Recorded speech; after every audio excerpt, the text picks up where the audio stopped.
Government setting the record straight on school repairs following criticism from the opposition yesterday. Andrew Knowles tells us that the Education Minister laid all the facts, calling the opposition's move political mischief.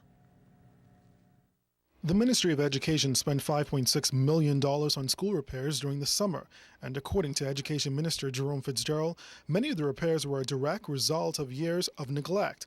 That's why he says he is surprised by the comments of former Education Minister Desmond Bannister, who on Sunday accused the government of failing to have all schools fully repaired in time for the start of the new school year. Many of the issues he now raises, he met in place more than 3 years ago, and he left them even though he had 3 years to correct many of them. You know that while I am open to constructive criticism and new ideas, I am not comfortable with hypocrisy, especially when it comes from persons who should have a higher degree of responsibility of character. Minister Fitzgerald says a top priority for the ministry was to address structural, electrical, plumbing, and roof repairs.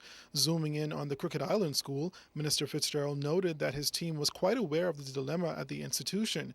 But because the repairs are estimated to cost hundreds of thousands of dollars, it would require approval from the tenders board.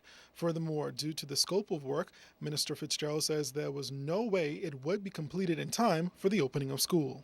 What I find so disingenuous about Mr. Bannister's comments is that in his last year as Minister of Education, all of these issues were present.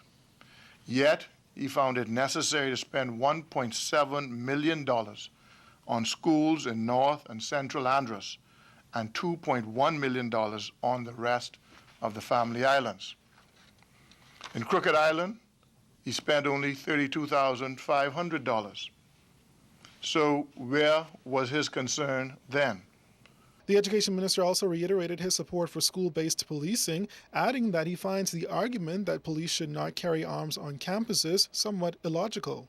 The state of crime in our country is one that makes it a necessity for many police to arm themselves to protect not only the general public, but to protect themselves. That is the reality. Andrew Knowles, ZNS News Network.